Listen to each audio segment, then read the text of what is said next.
This coming Shabbat is going to be Yom Kippur. And in the afternoon, we're going to read the story of Jonah.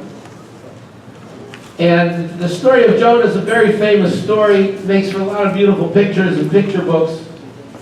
But what's interesting to know is that in the course of the 1,000 years that there were prophets, there were over 1.2 million prophets in the course that the Jewish people had. We have only 24 books from the prophets because the Talmud tells us only those prophecies which were relevant for the future were actually written down. This is the only prophecy of Jonah that's written down. So that means, and this is why there's a message here for all time that we can learn from the story of Jonah. So what are some of the lessons that we can take from it? So first, we'll just briefly outline the story. Jonah is given a prophecy. He's told by God to go to Nineveh, which is a tremendous city, but a non-Jewish city, incidentally. Very important. It's not the Jewish cities are not Jewish people. And his prophecy is to tell them, in 40 days, the city is going to be destroyed. And Jonah knows that when he's going to go to this city, they're going to listen to him. And as in fact we read at the end of the story, where with all his tricks and efforts, Jonah does not succeed in escaping God. And he gives the prophecy, and immediately the king gets off his throne, puts on sackcloth, the whole place turns around in an instant. And Jonah knows this is going to happen. And he does not want to give this warning because here he has been warning the Jewish people. He's been giving prophecies to the Jewish people, and they are ignoring him. And now he's going to give a prophecy to the non-Jewish people, and they're going to listen to him in an instant. That's going to be a terrible blow to the Jewish people. God is going to, it's going to be a terrible blight on the Jewish people. So Jonah does not want to be, does not want to be the one who's going to bring the wrath of God on the Jewish people. So he is going to try to escape. So the one thing he thinks that he's able to escape at the sea is because a prophet can only receive prophecy in Israel. When he's in the land of Israel, there are some prophets, Ezekiel, because he previously prophesied in Israel, was able to have a prophecy outside of Israel.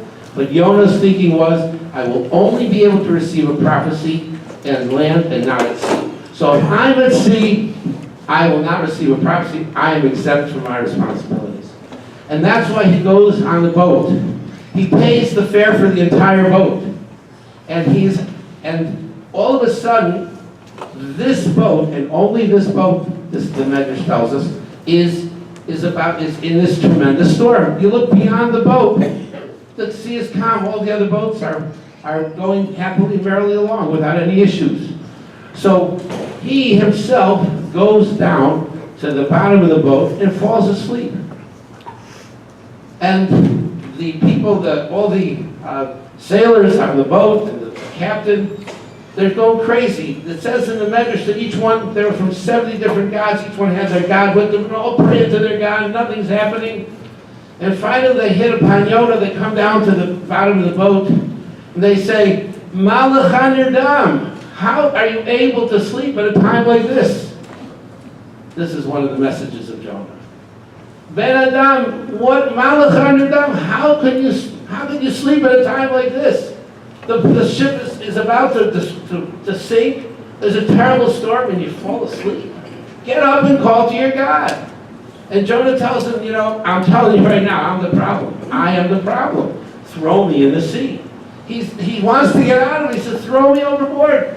And sure enough, the Medrash says they put his feet in, the water becomes calm. They pull him out, starts storming again. Put him in up to his chest, the waters become calm. We pull him out again, water starts storming. Finally, they throw him in, and of course, the story is that the waters become perfectly calm.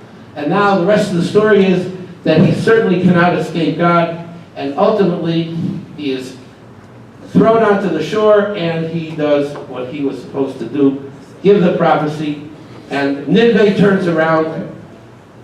he has to do what he has to do. And that's the next lesson. So the first lesson on Yom Kippur is we got to wake up. We've got to hearken to the Word of God. We've got to understand that God runs the world. Ben Adam Malach Hanira. What do you sleep? How do you sleep? The world is in a turmoil. Our world is also in a turmoil. Hurricanes, storms. What are we sleeping about? God runs the world. Let's wake up. And the second thing is we're all here for a mission. Everyone has a purpose. We can't escape God. We will fulfill our purpose one way or the other. So it doesn't pay to try. Figure it out and do what we're supposed to do. That's another message on Yom Kippur.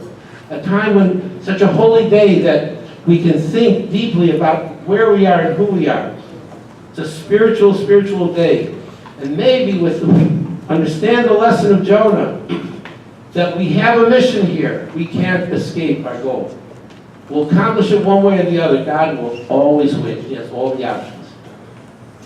And that's a great lesson for Yom Kippur. May we all be inscribed and sealed in the book of life, and see each other next week.